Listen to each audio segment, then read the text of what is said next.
parlait de disruption. Qu'est-ce que ça veut dire la disruption ?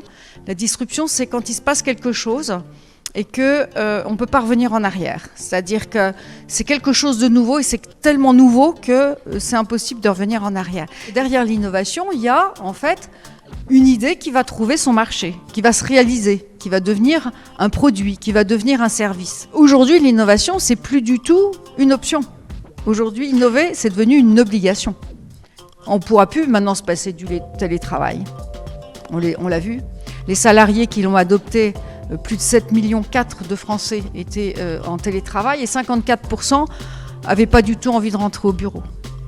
C'est un vrai changement. Alors la première des étapes, c'est la clarification, c'est-à-dire qu'il faut commencer évidemment par clarifier ce qu'on recherche. Quels sont les objectifs, quelle est la stratégie. La deuxième étape, c'est celle de l'idéation. Il faut trouver des idées, soit les générer, soit les capter.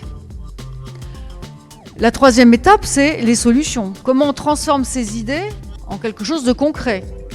Quelle est la faisabilité ? Quel est le coût ? Donc ça, il faut évidemment monter des projets. La quatrième étape, c'est celle de l'action. Il faut y aller, il faut foncer une fois qu'on est prêt. Et là, c'est une question de culture, de mindset. Le nouveau normal qui est le monde VUCA, il entraîne la nécessité d'un nouveau leadership.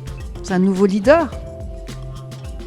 L'ancien monde, les leaders de l'ancien monde auront du mal à fonctionner dans le nouveau monde. Moi, je voulais avoir votre ressenti sur le sujet de l'innovation responsable. Est-ce que votre stratégie, c'est de dire on achète des produits, on achète des sociétés, ou est-ce qu'on achète un nouveau management ? Est-ce qu'une entreprise qui n'est pas innovante peut le devenir ? Et est-ce qu'une entreprise innovante peut ne plus être innovante en fait ?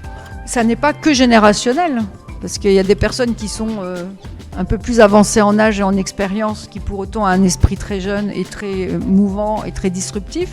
Et inversement, des personnes un peu plus jeunes qui sont très attachées aux traditions et au fait de ne pas bouger. Il y a des profils, donc c'est pas forcément générationnel. Même si évidemment c'est sans doute plus facile pour les générations qui sont nées avec Internet de maîtriser les outils digitaux. En tant que dirigeant, vous êtes tous confrontés au stress en permanence. L'intelligence émotionnelle, c'est ce qui permet finalement d'absorber le stress et de ne pas le remettre sur les équipes. Et en innovation, c'est un domaine qui est extrêmement stressant. Dans les 4 étapes du process d'innovation que je vous ai présenté, on travaille ces 2 hémisphères. Vous voyez qu'on a besoin des 2 cerveaux, on a besoin des compétences, à la fois cerveau gauche et cerveau droit.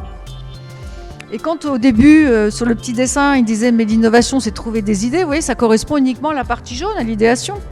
Donc c'est une des parties de l'innovation, ça n'est pas toute l'innovation. Et bien sûr, elle est importante, chacune des étapes est importante. Ce que je voudrais qu'on retienne surtout de ça, et c'est un peu la source d'inspiration, qui est de voir en fait dans les difficultés du monde d'aujourd'hui une sorte d'échappatoire. Donc avant d'aller sur Mars, je vous propose à tous d'innover sur Terre pour qu'on puisse y rester le plus longtemps possible. Voilà, et je vous remercie de votre attention.